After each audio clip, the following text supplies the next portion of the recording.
할렐루야. 2019년 새해를 맞이해서 우리 주양 공동체 모든 가정과 심령 가운데 하나님의 소망과 은혜가 넘치기를 주의 이름으로 축원드립니다. 우리 앞뒤자로 인사 한번 할까요?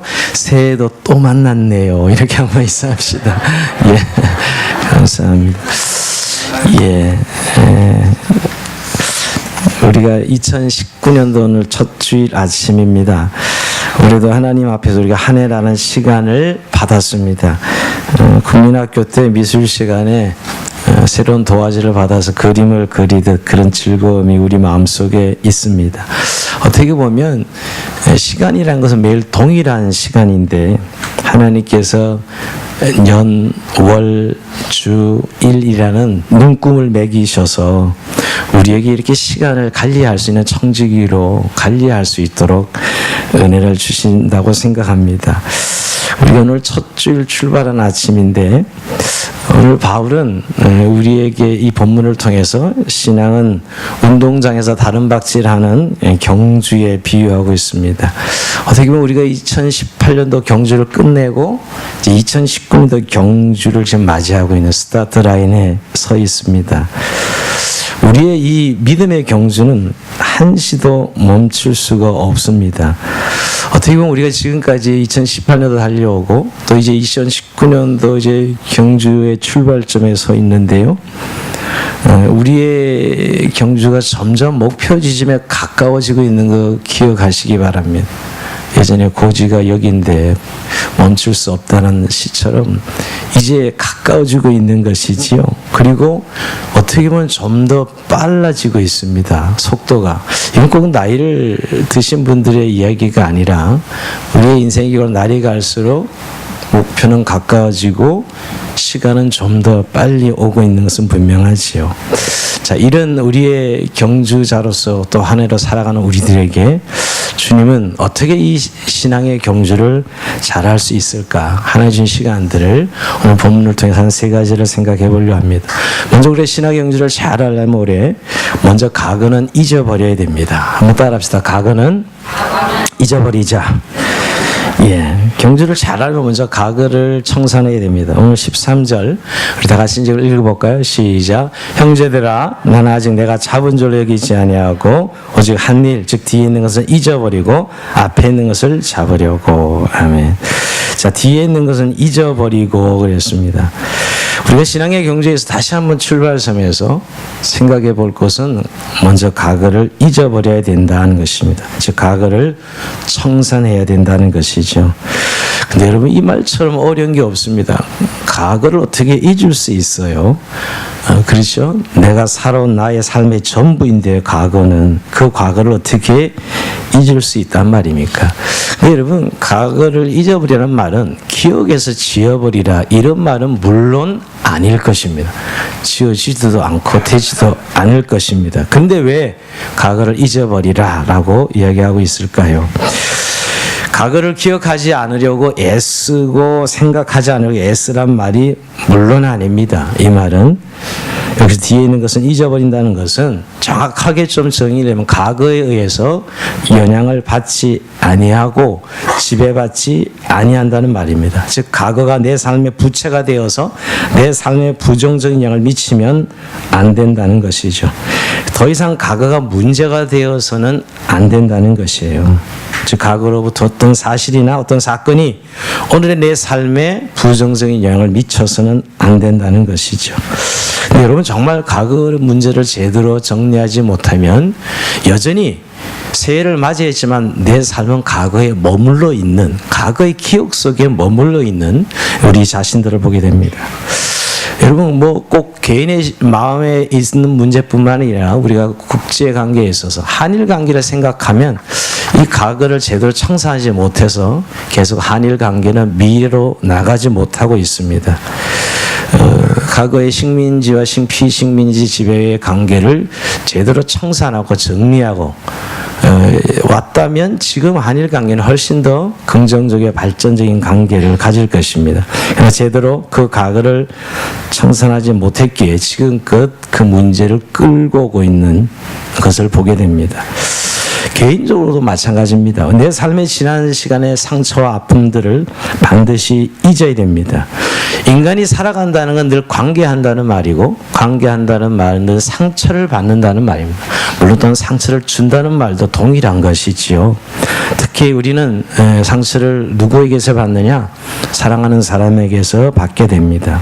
그리고 사랑하는 사람에게 받은 상처는 잘 씻어지지도 않습니다. 그러나 이 상처가 있는 한 우리의 미래는 나갈 수 없습니다.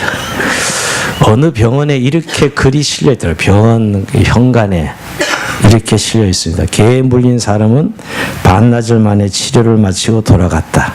뱀에 물린 사람은 3일 만에 치료를 받고 돌아갔다. 그러나 사람의 말에 의해 다친 사람은 아직도 입원 중이다. 이렇게 병원 현관에 써 있더라고요. 참 그렇습니다. 사람이 말로 받은 상처, 마음의 상처는 잘 씻어지지 않습니다. 이렇게 힘든 것이라는 것을 우리가 알고 있죠.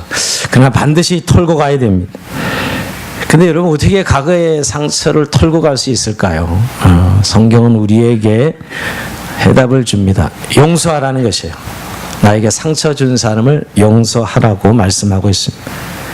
상대방이 나에게 대해서 사과를 하든 또 용서를 구하든 용서를 구하지 않든 내가 먼저 용서하면 그 상처는 덮어지는 것입니다. 내가 용서하면 더 이상 내 안에 그 상처가 기억은 되지만 부정적인 영향을 미칠 수는 없지요. 용서하는 것이, 그것이 가장 확실한 과거에 지난 상처를 이기는 방법입니다. 또 한 가지, 여러분, 상처뿐만 아니라 과거에 있었던 아주 힘든 고난의 기억들, 힘든 순간들도 잊어야 됩니다. 여러분, 이런 기억이 사라지는 것은 아니죠. 그러나 여러분, 어떻게 과거의 고난의 기억들을 우리가 털고 갈 수 있을까요? 어떻게 하면 덮을 수 있을까요? 그건 감사로 덮어야 됩니다. 자, 이것도 여러분 다시 한번 생각해 봐야 돼요. 우리가 그런 고난도 결국 하나님의 주권과 섭리 아래 일어났다는 걸 인정하면 감사로 덮을 수 있어야 됩니다. 모두가 하나님의 안에서 일어난 일이기에 덮는 것이지요. 그것이 또한 과거의 고난의 문제를 해결하는 방법입니다. 특별히 여러분, 우리 안에 부정적인 생각과 기억들이 있습니다. 어떻게 보면 우리를 평생 괴롭히는 열등감이나 낮은 자존감들의 과거의 부정적인 경험들을 우리가 버려야 됩니다. 이것을 결별해야 되죠. 여러분, 우리가 이것도 사실은 분명한 것을 주님께서 해답을 주셨습니다. 우리는 그래서 예수 안에서 그 피로 영원히 구원받았을 뿐만 아니라 우리의 마음과 몸도 치료받았다는 사실을 반드시 성경은 말씀하고 있습니다. 그런 의미에서 우리의 마음 안에는 부정적인 열등감, 낮은 자존감도 버려야 되는 것이죠.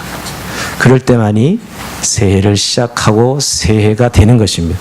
여러분, 이 문제가 해결되면 여전히 시간은 새해이지만은 내 심령은 과거에 머물러 있기 때문에 더 이상 미래로 나갈 수 없다는 것입니다.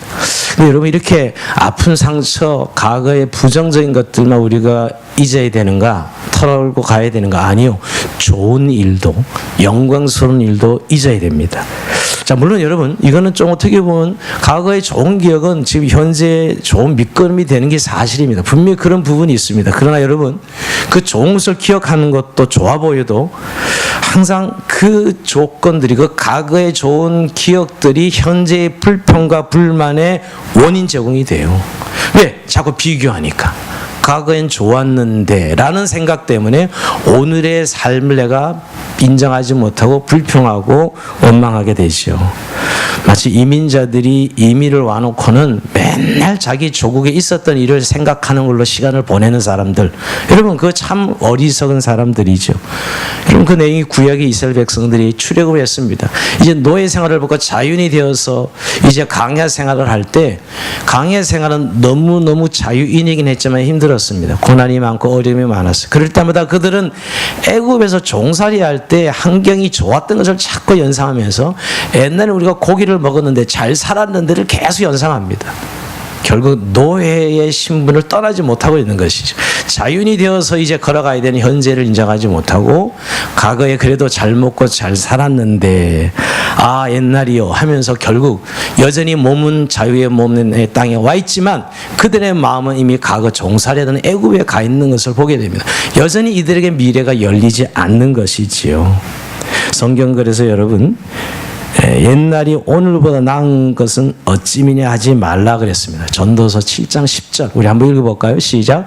옛날이 오늘보다 나은 것이 어찌미냐 하지 말라 이렇게 묻는 것이 지혜가 아니니라 그랬어요. 여러분 옛날이 좋다고 하는 것이 지혜가 아니라는 것이에요.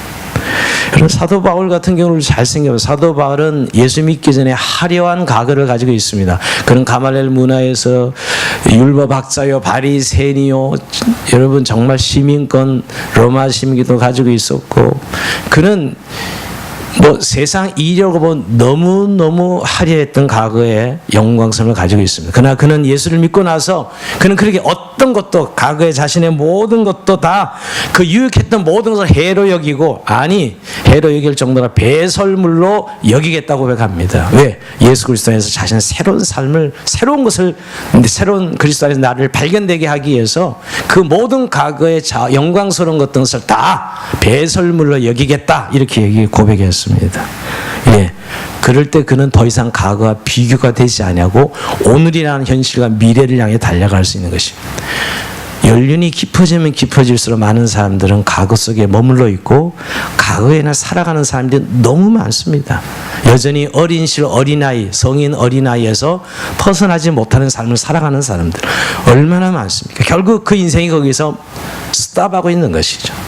분명히 날은 계속 새지만은 그는 계속 과거에 머물러 살고 있는 것이거든요.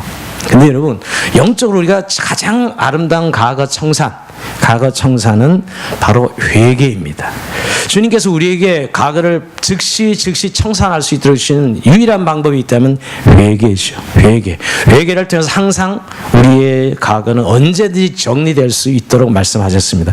요한일서 1장 9절에 보면 여러분 만일 우리가 우리 죄를 자백하면 그는 미쁘시고 의로사 우리 죄를 사하시며 우리를 모든 불의에서 깨끗하게 하실 것이요 하고 확실하게 정리해 주시겠다고 했습니다. 더 이상 과거에 머물지 않도록 우리에게 확실하게 너희가 죄를 자백하기만 하면 너희의 모든 과거를 내가 지워버리겠다.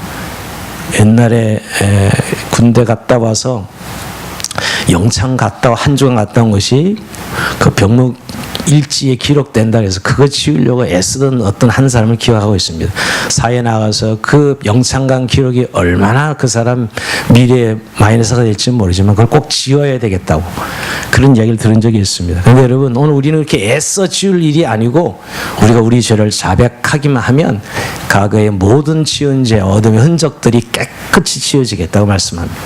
여러분 우리의 기억은 죄를 기억해요. 여러분 자백하고 회개했다고 해서 죄가 기억나지 않습니까? 그렇지 않죠. 그건 이상한 사람이죠. 다 기억하고 있습니다. 그러나 주님은 우리가 죄를 자백할 때 기억하지 않겠다 그랬어요.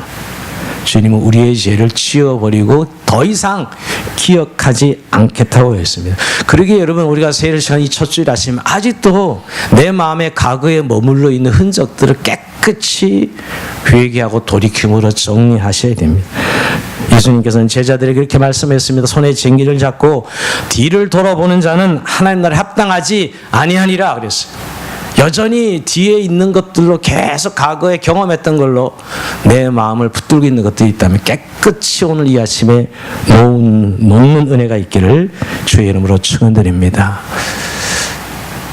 옆에 분에게 과거를 놓아주세요. 이렇게 얘기해서 과거를 놓아주세요. 제발 붙들지 마시고. 네. 굉장히 과거가 많은 분들이죠. 예. 우리의 전 삶이 과거에 있어요, 사실은. 근데 이제 이 아침 놓아주자니까요. 근데 제가 이 말씀 묵상하면서 정말 주님, 근데 너무너무 이론적으로 이해가 되지만 잘 안 돼요.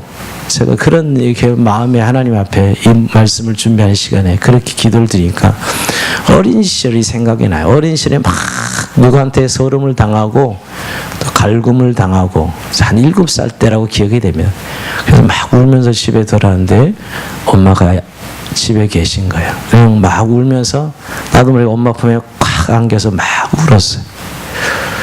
울고 나니까 아까 그 서럽던 감정 이런 것도 싹 사라지고 막 안에 그냥 충만한 기쁨이 있는 거예요. 그 엄마 품이 이렇게 좋은 것이구나. 그땐 잘 모르 나중에 그 기억을 연상하면서 여러분 정말 우리의 과거가 정말 나를 힘들게 하고 있다면 예수님 품 안에 완전히 안기는 은혜를 통해서 깨끗이 정리할 수 있기를 주의 이름으로 축원드립니다. 예수님 품 안에 우리의 모든 과거는 다 녹아줄 수 있어요. 그 안에 그 넓은 예수님 품 안에 다 우리의 과거를 쏟아내버리고 오늘이라는 시간을 잡는 은혜가 있기를 주의 이름으로 축원드립니다. 자, 이제 두 번째 정말 2019 믿음의 경주를 하려면 어떻게 해야 될까요? 따라합시다. 미래의 목표를 바라보라. 다시 한번 미래의 목표를 바라보라. 예, 과거를 잊어버리고 이제 미래의 목표를 바라봐야 됩니다. 오늘 즉 바울은 표대를 바라보고 달려간다고 표현하고 있죠. 14절 읽어봅니다. 시작. 표대를 향하여 그리스도 예수 안에서 하나님이 위에서 부르신 부름의 상을 위하여 달려가노라. 아멘. 여러분 새해를 찾아오면서 가장 중요한 것은 우리의 목표가 있어야 된다는 것이 바른 목표. 바울은 자신의 삶에 이방인의 사도로 부름받아서 이방 성경의 목표를 향해서 이장 다른 박질을 했습니다. 땅끝까지 내 증인되라는 주님의 말씀을 듣고 그는 그 당시에 땅끝인 로마까지 그리고 로마에 갈 뿐만 아니라 저 유럽의 땅끝이라고 생각했던 서바나까지 그는 갈 목표를 세우고 지금 복음 전도를 향해 달려가고 있었습니다. 그럼 인생은 하나님이 주신 목표를 세울 때만이 제대로 신앙 경주가 가능합니다. 목표가 없는 인생은 항상 방종하게 되어 있습니다. 인생을 많은 분들이 속도의 문제로 생각하고 어떻게 하면 좀 빨리 가려고 애를 쓰고 있습니다. 느리고 빠른 거에 무진장 스트레스를 받습니다. 그러나 방향이 중요합니다. 방향이 잘못되면 아무리 빨리 가도 소용이 없기 때문이죠. 느린 것도 그리 큰 문제가 아닙니다. 바른 목표를 설정하고 있다면 문제가 없어요. 그러나 방향이 잘못되는 것은 패망의 길이지요. 문제는 여러분 바른 목표냐는 것이에요. 인생에 많은 사람들이 하나님이 주신 꿈을 갖고 달려가지 못하고 자신의 야망과 야심으로 자신의 인간적인 이해관계 의의를 붙들려고 가려고 하는 그런 목표를 세워가는 사람들이 많습니다. 그 길은 성공했어도 다 달려갔어도 결국 패망의 길입니다. 주님은 우리에게 하나님 나라의 꿈을 주시고 우리가 각자의 개인의 신명 속에 가정 속에 교회 속에 매년마다 우리의 주실 걸어갈 사명의 목표들을 주셨습니다. 여러분 우리가 모두 하나님 앞에 이 사명자로 한 해 동안 매 순간순간 이 새해를 맞이해 달려가고 있는 것이죠. 그러기에 우리는 그 하나님 주신 꿈을 가지고 바른 목표를 설정하고 달려가야 됩니다. 문제는 여러분 대부분 많은 사람이 하나님의 꿈은 있다고 이야기해요. 그러나 그 목표를 이야기해보려면 너무나 막연한 것들이에요. 그분은 사실은 꿈이 없는 거와 마찬가지입니다. 구체적인 목표가 없다는 것은 꿈이 없다는 것 같습니다. 새해는 좀 좋아지겠지 이런 막연한 기대가 목표가 아닙니다. 많은 사람들은 막연한 꿈을 자신의 비전이라고 착각하는 사람들이 많습니다. 구체적이고 하나님께서 내게 또 오늘이라는 시간을 통해서 이루시고자 하는 하나님의 뜻을 설정하고 그것을 기억하고 그것을 구체적으로 정해야 되는 것이죠. 많은 사람들은 이런 정도면 내가 올 한해 이런 목표를 달려가면 되겠지 하는 정도의 막연함입니다. 그건 자기를 속이는 것입니다. 분명히 하나님께서 그 해마다 주님의 몸된 교회의 목표를 주시고 그 가정의 목표를 주시고 개인의 심령의 신앙의 성장의 목표와 사명의 목표를 주신다는 것이에요. 하나님께 기도할 때 하나님께서 그걸 안 가르쳐 주시는 분이 없어요. 문제는 기도가 게을리해서 하나님의 뜻을 묻지 않아서 그렇죠.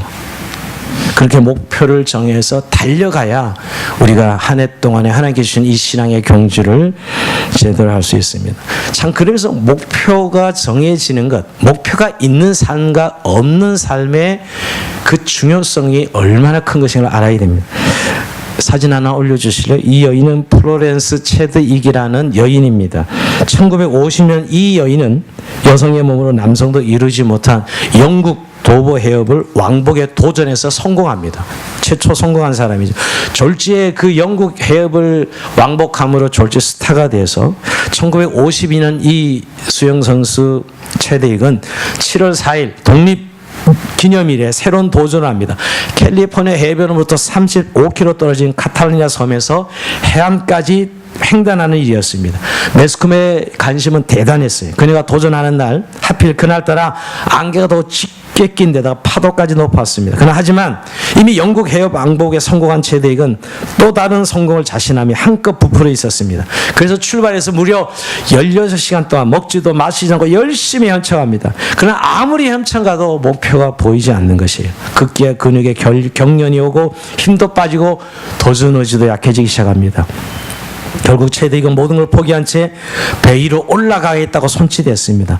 보트를 타고 따라오던 그의 어머니는 여기까지 왔는데 포기해서 안 된다고 계속 좀 더 해보자고 독려합니다. 그러나 아무리 헤엄쳤지만 너무 지친 나머지 결국 구조대원들의 배에 올라탈 수밖에 없습니다. 결국 그녀의 도전은 실패하고 맙니다. 근데 이게 웬일이에요? 그렇게 포기가 배에 올라타자마자 조금 노를 져가니까 결국 안개가 걷히고 바로 전방에 바로 앞에 캘리포니아 해변의 목적지가 있었던 것이에요. 바로 500m도 남기지 않은 채 포기했던 거예요. 만약 500m만 인내했다면 그녀는 그 목표 지점에 도착했을 텐데 최대익은 기자회견 때 울면서 이런 말을 했습니다. 안개밖에 보이지 않았어요. 만약 해안이 보였더라면 안 보이더라도 목적지가 그토록 가까이 있음을 알았더라면 어리석게 중간에 포기하는 일은 없었을 것입니다. 예. 그렇죠. 체력이 소진되어 최대익이 실패한 게 아니에요. 그녀가 실패한 이유는 목표 지점을 놓쳤기 때문이에요. 그녀가 포기하게 된 것은 먼 거리나 피곤한 몸이나 차가운 바닷물이 아니었어요. 바로 사실은 안개 때문이에요. 안개만 아니었어도 목표 지점이 보였기만 했어도 그녀는 완주했을 것입니다. 그러나 결국은 목표 지점이 보이지 않았기 때문이죠. 아니요. 보이지 않았더라도 마음의 목표 지점이 가까이 왔다는 사실을 알았기만 했어도 포기하지 않았겠죠. 그래서 그녀는 그렇게 울면서 기자회견을 하고 2달 뒤인 9월 4일 날 다시 도전장을 던집니다. 동일하게 근데 그날도 안개와 파도가 높이 쳤어요. 근데 여러분 그날은 무려 처음 도전할 때도 2시간을 단축하면서 완주합니다. 캘리포니아 해안에 도착하게 됩니다. 성공했습니다. 차이점이 무엇이었을까요? 그녀가 역시 두 번째 기자회견에서 이렇게 이야기합니다. 예, 이번에는 제 마음에 분명한 목표가 있었습니다. 안개 너머의 아름다운 캘리포니아 해변의 광경을 저의 마음에 그리고 있었습니다. 헤엄치는 내내 지난번처럼 희뿌연 안개밖에 보이지 않았지만 그때와 다른 것은 내 눈앞에 펼칠 목표 지점을 이미 마음으로 보고 있었고 그 목표를 한순간도 놓치지 않았습니다. 그래서 저는 마침내 성공할 수 있었습니다. 라고 이렇게 고백했어요. 예, 맞습니다.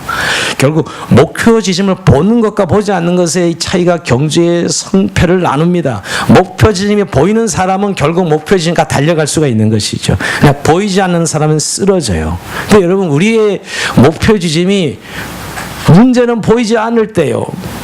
정상적인 삶을 살아갈 때는 다 목표 지점이 보이죠, 여러분. 근데 고난이 오고 어려움이 오면 그 순간 목표 지점은 우리 눈앞에서 사라진다는 데 문제가 있어요. 안개가 쫙 끼면 목표 지점이 사라지는 것이죠. 우리의 삶의 고난의 안개, 여러 가지 사건의 안개들이 끼면 결국 목표 지점은 보이지 않아요. 자, 그때 우리가 어떻게 경주를 할 수 있는가? 오늘 바울은 표대를 향하여 그리스도에 사는 표대를 이야기합니다. 이 표대가 바로 예수 그리스도예요. 일이 아니고 목표가 아니라 이 표대야말로 바울에게 있어서 예수 그리스도를 바라보고 결국 그는 경주한다고 고백하고 있는 것이에요. 고난이 오고 어려움이 올 때 눈앞에 목표가 사라지는 순간 우리의 마음 가운데 있는 예수 그리스도를 믿음으로 바라볼 때 계속 경주는 다른 박자를 할 수 있다는 것이에요. 그래서 히브리서 12장 2절에 보면 믿음의 주여 또 온전케 하신 예수를 바라보자 그렇게 말씀하고 있습니다. 히터 좀 끄면 좋겠어요. 땀이 너무 많이 나요.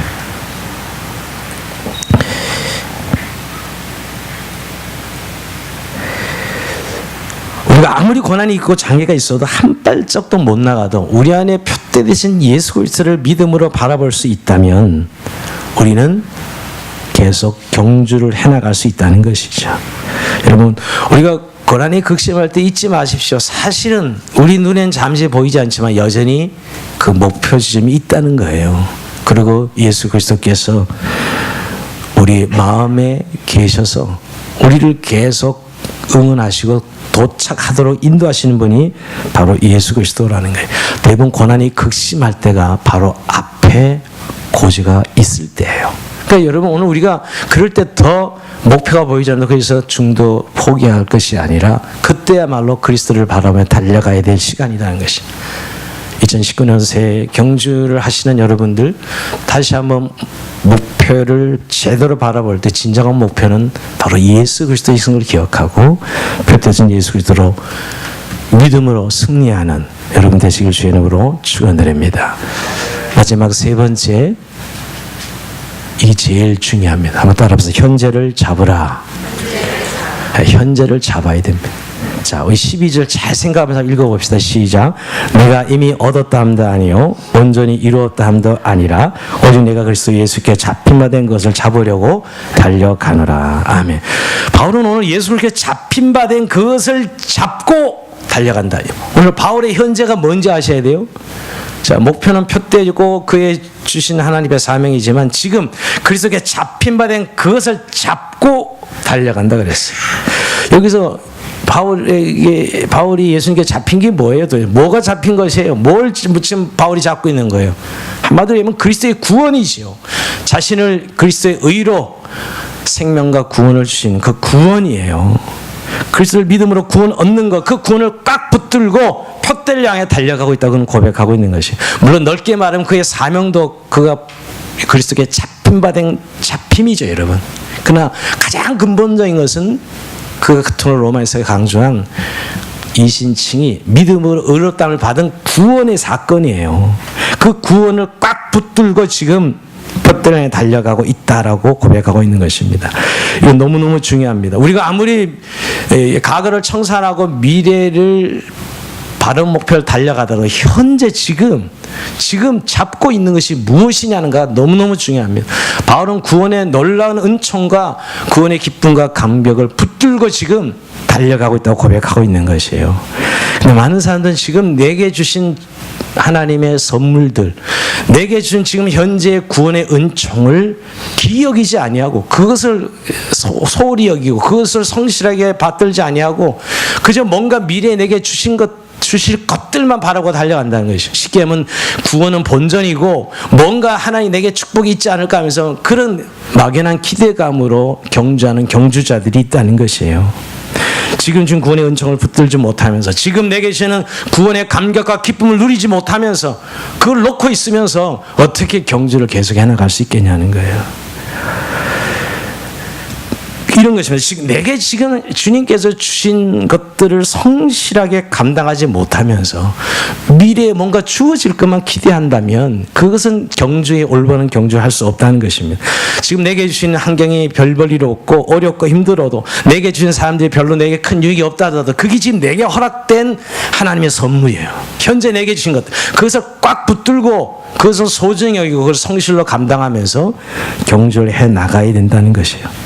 지금 내게 주신 선물이 무엇이고 내게 주신 몸된 교회, 나의 가족, 내가 일하는 직장, 내가 함께하는 사람들 너무너무 주님이 소중한 지금 내게 주신 선물들로 가장 소중한 것들로 그것을 붙잡고 달려가야 되는데 그것들에 대해서는 불성실하게 손 놓고 있으면서 뭔가 내 미래에 좋은 것이 주어질 거야 한 것이 환상이 지나지 않아요. 특별히 여기서 더 강조하는 것은 그가 잡힌 바 된 것을 잡는다고 표현하는 현재의 자신의 모습 속에 결국 현재의 중요성을 강조하는 지금의 중요성이에요. 그리고 여러분 결국 모든 삶은 현재에 이루어지는 거예요. 여러분 과거도 결국 현재 내가 어떻게 해석하느냐에 따라 과거는 달라지는 거예요. 그렇죠. 과거에 어떻게 살아왔더라도 과거를 내가 지금 어떻게 해석하느냐에 따라 과거는 완전히 새로운 것으로 해석되는 미래도 마찬가지. 미래는 오늘 내 현재라는 시간 속에 미래가 결정되어 있습니다. 결국 주님께서 오늘 우리에게 주신 시간 내가 잡힌 바 이 지금 이 시간을 허락하고 있는 것이죠. 그건 다른 말로 바꾸면 지금의 기회만 있는 거예요. 기회는 결국 현재만 있는 거예요. 하나님이 우리에게 준 선물은 뭐냐면 현재라는 기회예요. 항상 현재라는 기회.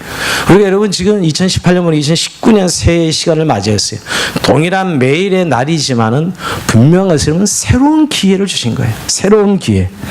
하나님의 은혜의 특성이 뭐냐면 우리가 생명에 붙어 있는 한 늘 새로 시작할 수 있는 기회를 현재 주신다는 거예요.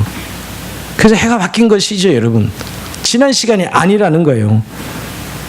그래서 주님께서 그렇게 말씀하셨습니다. 은혜 베풀 때 너에게 듣고 구원의 날에 너를 도왔다 하셨으니 보라 지금 은혜 받을 만할 때, 보라 지금은 은혜의 날이에요. 지금이 구원의 기회고 은혜 받고 새로워질 수 있는 시간이라는 것이에요. 얼마나 감사한지 모릅니다. 우리가 반복하여 넘어지고 가게에 무슨 짓을 했고 무슨 삶을 살았다 하더라도 하나님은 오늘의 기회를 주지 않는 분이 아니에요. 여러분, 세상은 정가를 따지면서 오늘의 기회를 박탈합니다. 세상은. 그러나 하나님은 항상 우리의 정가를 다 지워버리시고 오늘의 기회를 새롭게 시작할 수 있도록 주신다는 것이에요. 그러니까 결국 여러분, 현재를 붙잡는 지혜, 오늘의 시간을 붙잡는 시간이 얼마나 중요한지 모릅니다. 매년 똑같은 새해를 맞이했는데 의례적으로 이런 설교하고 또 이렇게 분위기 띄어서 간다고 생각하는 사람들은 그건 여전히 과거에 머물러 있는 거예요. 오늘의 기회를 붙들고 있는 건 아니죠, 여러분. 오늘 새롭게 시작하는 것입니다. 오늘이 하나님의 은혜의 선물입니다. 하나님은 항상 현재를 선물로 주셔서 미래의 가능성을 열어놓으시고 과거를 새롭게 해석해서 미래로 나갈 수 있게 하시는 분이 하나님이십니다. 여러분, 오늘 우리가 어디에 위치했냐가 중요해요. 여전히 현재가 아니라 과거에 머물리는 분들, 이게 문제죠. 여전히 현재에 위치하지 않고 미래의 막연한 기대로 미래에 머물러 있는 분들, 이게 문제예요. 오늘에는 기회를 하나님 주실 때 기회를 붙잡아야 되는데 그렇지 않고 과거와 미래 속에 결국 머물러 있는 분들이죠. 오늘만이 우리가 채울 수 있는 그릇입니다. 그 속에 우리의 삶의 모든 이야기, 허던 얼굴을 담고 있습니다. 아침에 창문을 열면 그날을 메꿔야 될 색깔들이 춤추고 있습니다. 밤새 죽음을 연습하던 어둠을 몰아내고 다시 탄생하는 새날을 맞이하는 것, 이게 새해 아침이 우리가 현재란 기회의 은총이에요. 더 이상 여러분, 계속해서 내 마음에 나는 과거에 내가 붙들 것입니다. 그럴 때마다 과거에 내가 아니야 라고, 어거스틴이 과거에 그 창녀들이 계속 유혹할 때 나는 더 이상 과거에 내가 아니야 라고 선포했듯이요. 예, 그게 얼마나 큰 결단이에요. 오늘의 기회를 붙든 어거스틴이라서 성자가 되죠, 여러분. 그래요. 오늘이에요, 오늘. 오늘의 기회라고 하나님 주신 기회를 붙잡는 사람. 오늘 바울은 수동에 잡힌 바 된 것을 잡다 이렇게 표현하고 있는데, 여러분, 오늘의 시간을 그렇게 붙들 수 있는 사람 말이에요. 그러니까 오늘의 시간을 정말 인식하고 결단할 수 있는 사람이죠. 하나님은 오늘의 결단을 통해서 아름다운 새해를 열어주시고자 합니다. 여러분, 더 이상 과거로 연연해하거나 과거에 묶여있지 말아야 됩니다. 그리고 미래의 시간에 더 이상 두려워할 이유가 없습니다. 오늘이라는 길을 붙들고 오늘을 살아갈 때 여러분, 과거는 이미 변화되어 있을 것이고 미래는 우리가 하나님께서 꿈으로 만들어 주실 것입니다. 오늘 특별히 이제 성찬을 진행하면서 여러분, 오늘 좀 우리의 성찬 시간 주님 앞에 더 이상 과거에 묶여있는 나의 삶을 살지 않게 하시고 오늘이라는 은총의 길을 붙들고 미래의 하나님 표대를 향하여 그리스도를 향해서 부름의 상을 향해 달려가는 그런 믿음의 삶이 되기를 하고, 좀 결단의 성찬식, 성찬 주님과 연합을 이루는 의미, 예수님과 내가 예수의 죽으심과 부활에 연합하는 의미가 있습니다.